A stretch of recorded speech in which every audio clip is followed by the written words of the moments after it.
Gary, Indiana's new mayor says he wants them all gone. We identified what we consider to be the most egregious instances of blight as it related to our school buildings. On just his third day in office, Jerome Prince is demanding that the city school district tear down 10 of its roughly 30 vacant schools by March at their own expense or be in violation of city and state law. The emergency manager appointed by the state in 2017 to oversee the Gary school system, which remains over $100 million in debt, issued a statement saying the district has not been contacted by the city regarding building inspections. However, we look forward to connecting with city officials to discuss plans for the listed properties.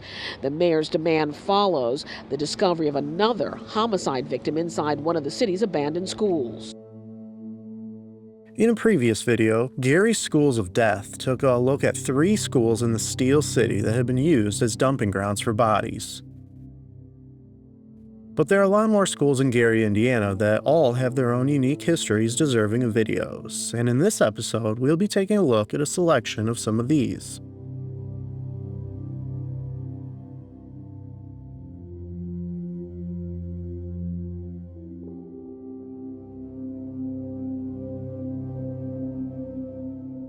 If you know Ruin Road, you know we value our privacy. In our personal life, it's not always easy to maintain. Whether we know it or not, sites will mine our data like full name, email, health records, and more, which they will sell to scammers, spammers, and anyone else who wants to snoop.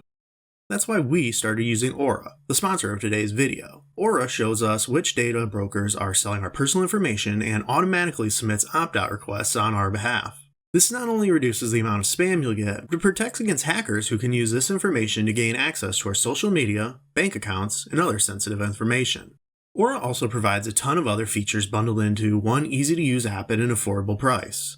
You get antivirus, VPN, password management, parental controls, identity theft insurance, and more without needing to bother with different apps. We all have one or more of these tools already, but not having Aura is like locking the front door and leaving the back door wide open. And if you're a regular viewer, you'll know how often that happens. Like 24-hour security, motion sensors, and guard dogs, Aura is always on, doing the hard work of keeping my info safe so I can focus on other tasks with peace of mind. Relaxing. Ruin Road values our privacy, and we also value yours. Go to aura.com/ruinroad to start a free 2-week trial, also linked below in the description.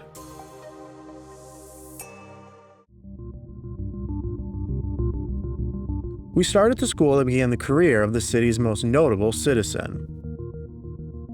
It was here, along with his siblings, that 6-year-old Michael Jackson first began elementary school in 1963. 3 years later, they formed the Jackson 5, and it was in this auditorium where Michael sang in a talent show, singing "Climb Every Mountain" from The Sound of Music in a performance that was said to bring even his normally indifferent grandfather to tears. Here's a Lost World Cup for Jurassic Park. So the gym is split in half. Yeah, it's literally like they built this whole partition for some reason. Because it was originally, I bet, the whole thing.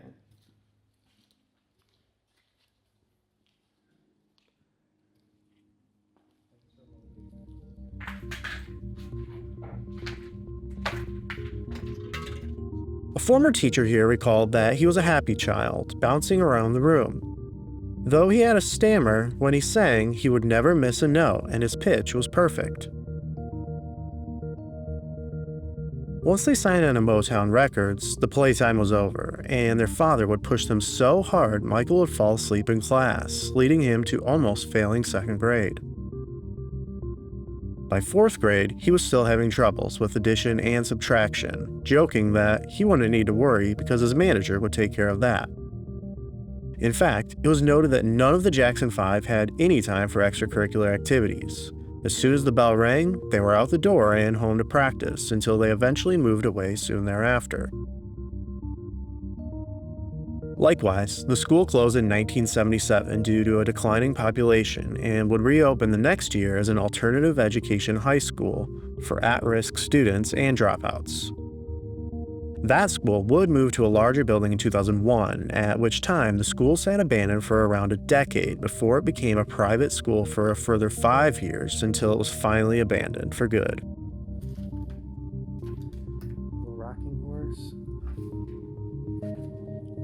Apart from that, there is little history on the school, with only 2 incidences, both occurring in 1961. The first being when a group of youths vandalized 3 schools in the city during a weekend, stealing some petty cash but inflicting extensive damages to the buildings. Next was when a boy recently released from juvie followed a 15-year-old girl into the bathroom at this school. Inside, he held a straight razor to her throat and forced her to undress before a teacher walked in. He fled to a nearby church where he threatened another woman before the pastor grabbed the razor from him and he ran yet again, finally being caught by 6 policemen. That's a really cool design with a little diorama of a patio. Yeah, this is the science room. Somebody came in here and turned all these over. Oh, yeah, this is science lab. Oh, yeah, there's still some, I don't know what you call those. Yeah, some sort of a science thing. Living Hydra. Turtox. Cornstarch. Some old slides, obviously nothing in them. It's like that Chuzzy, how they're freaking. Someone took a crap on the light. What's in the news? Genes of 1998. Alcohol and caffeine impair fertility in women, study says. Oh, what is that? It's an agate. Oh, remember this? What is? Oh, film reel. Are you old enough to have had this in school? Where are you? Mathematician Bill here, just doing equations. That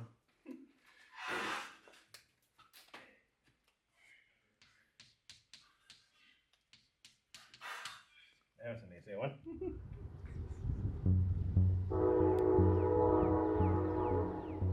While not quite as famous as MJ, Noble Elementary in Gary's Miller Beach community also had a famous connection. One of the school's teachers was Connie Winfrey, cousin to Oprah. Apart from that tidbit, the school is most known for being one of the first 2 elementary schools in Gary to introduce a school uniform in 1991. Being in a higher income neighborhood than other school areas, here children were noted as previously competing to see who could wear the best designer clothes or trendy sneakers.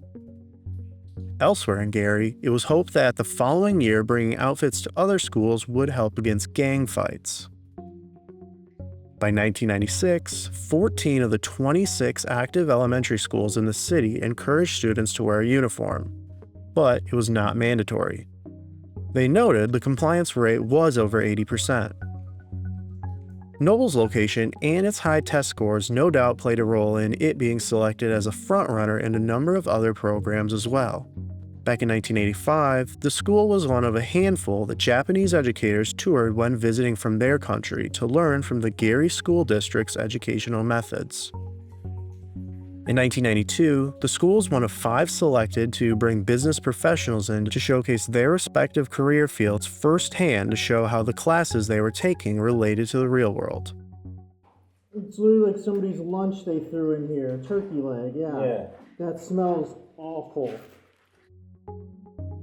Post-millennium, things at the school seem to have gone downhill. A number of articles list parents' reasons for sending their children to the new charter school nearby. The now 50-plus-year-old Noble Elementary did not have air conditioning, students were getting fights frequently, and the charter school provided a private school feel but free for the public. Noble would finally close for good in 2006. In 2018, when a number of Gary schools were put up for sale, Noble received a bid for $75,000, but it was the only one of 5 buildings rejected due to strong opposition from the community, who did not like the redeveloper's plans. Meanwhile, scrappers would quite literally tear the walls down, 2 of whom were arrested for doing so in 2016. But it would not be until 2023 when funds were raised to demolish the building.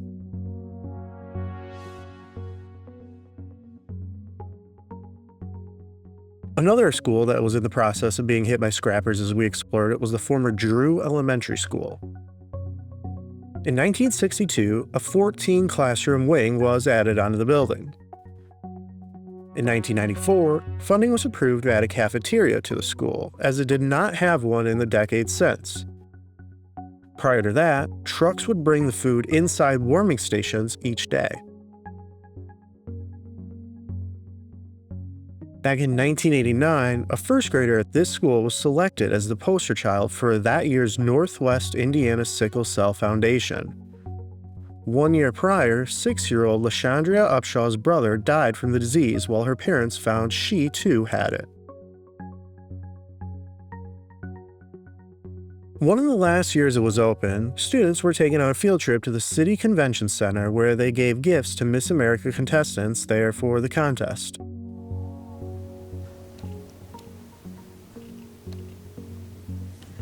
The little hooks are the names.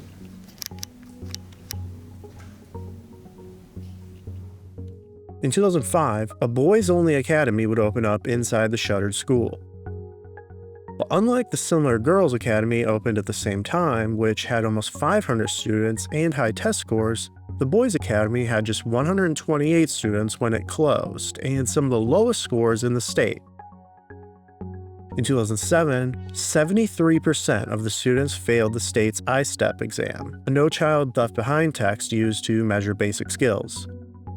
In 2011, when I-STEP added science, 95% failed, as compared to the 31% statewide average. The Boy Scouts of America chose Drew as one of the schools to launch its new STEM program to improve in the fields of science, technology, engineering, and mathematics. And over the ensuing years, scores for the school went up with $5 million federal grant funding going to the school. During this time, the principal and half of the school's teachers were replaced, and the school received computers and iPads. But as Gary's school district struggled, it was voted to be closed twice since 2014, though it seems no one told the school, as it continued to operate until 2017, when the new school emergency manager ordered it shut on the first week of her job.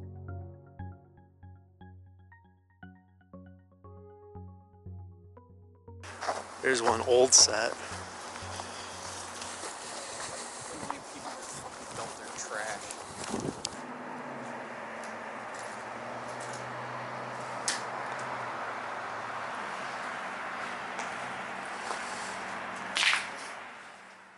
Our penultimate spot is Edison High School.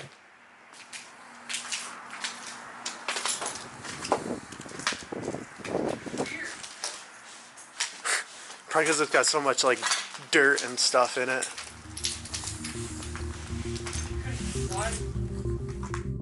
Opening in 1924 as the West 5th Avenue Elementary School, students would petition to have it changed to the name Edison School, even getting its namesake, Thomas Edison, to write a letter to the school board in its favor. After a fire destroyed the original schoolhouse in 1935, construction on a new building would be completed in 1940, followed by additional wings, kindergarten rooms, and a gym over the next 14 years. By then, high school classes had also been added to the building, which would have a total of 1,800 students by 1956.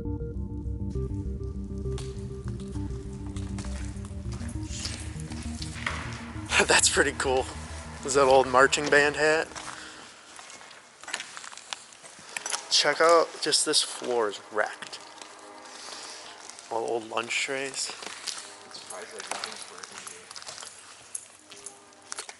Progress records from '66. Wow, that's a shot. Look at all these books. Like, are those textbooks? Yeah, I see some geography. Yeah. History. They just piled them. Oh, you can smell the books. Yeah. Oh, you know what? This is the second small gym. Yep. Careful on this ice. Dude, they just piled all of these books. And there's where somebody was getting probably an Instagram shot. They just like, yeah, just stockpiled them up and then left.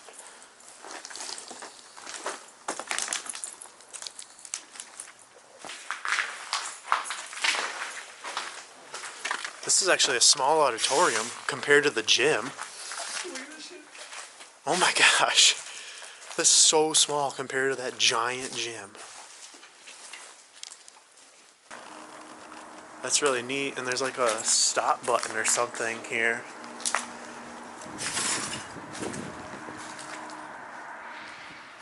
Following graduation of 1968, the building would be converted to just a middle school, which would operate until 2003.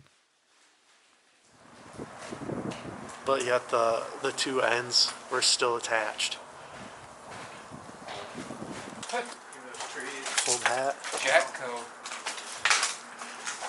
Yeah, it's got sinks and stuff in here. It might have been. It's wild that like some of the stuff gets left when it's so trash like this. Like you would think somebody would steal that. Yeah. Like considering the dumb shit that people do. Right. Here's an old calendar. Eat right, stay bright. 89. That's the year I was born. It's a Wisconsin thing for some reason. Dairy Commission. Dude, yeah. Like pom-poms. Oh, I smell like books. It's just books and shit all over it. Just a ton. Some broken records. Class record book. Drama 1992.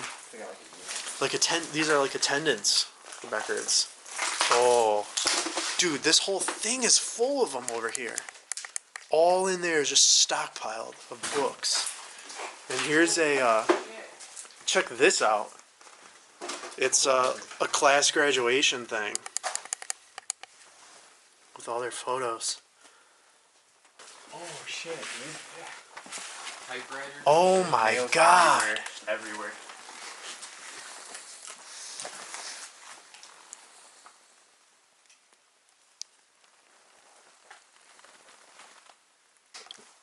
The main problem is, what is wrong with Jerry? Who is steering the car? What kind of car is it? What is wrong with the car? The main problem is what is wrong. So the problem is what is wrong. Okay, well, what is wrong with the car? What is wrong with Jerry for him not knowing? Well, it's like up higher near the lights.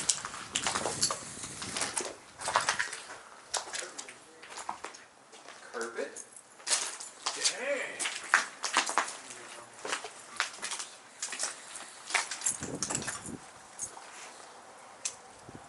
Oh shit. What do you think they're doing?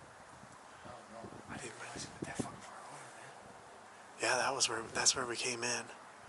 Oh, okay. That's the gym. In 2023, the school was demolished and construction of a trucking company began in its place.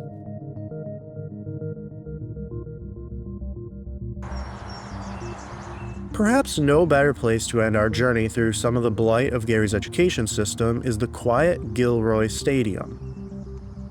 Built in 1955 on top of the former garbage dump, this 10,000-seat sports and recreation field was home to sporting events, church services, picnics, fairs, and concerts. In fact, it was a talent search during the citywide jubilee held here in 1965 where the Jackson siblings were first discovered in a talent search. 4 years later, the now Jackson 5 would return to hold a concert here. In 1968, a concert for 8,000 disadvantaged city teenagers was held that featured Stevie Wonder, Shorty Long, Gladys Knight, and more Motown acts.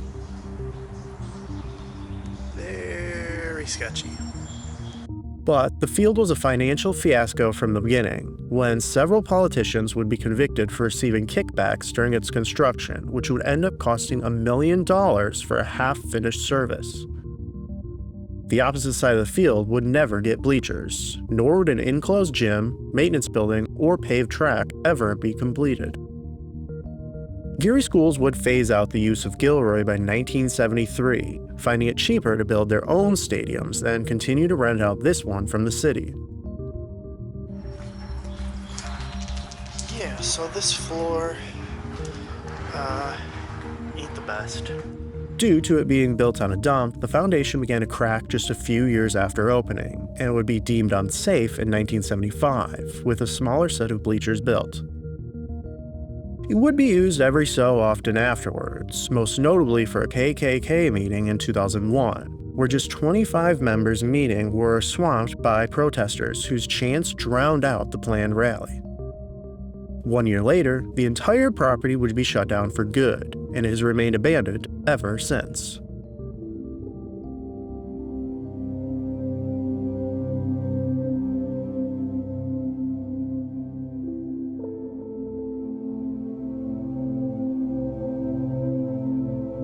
Once a model for excellence, Gary's school buildings continue to become fading memories, the decades of neglect necessitating their demolition.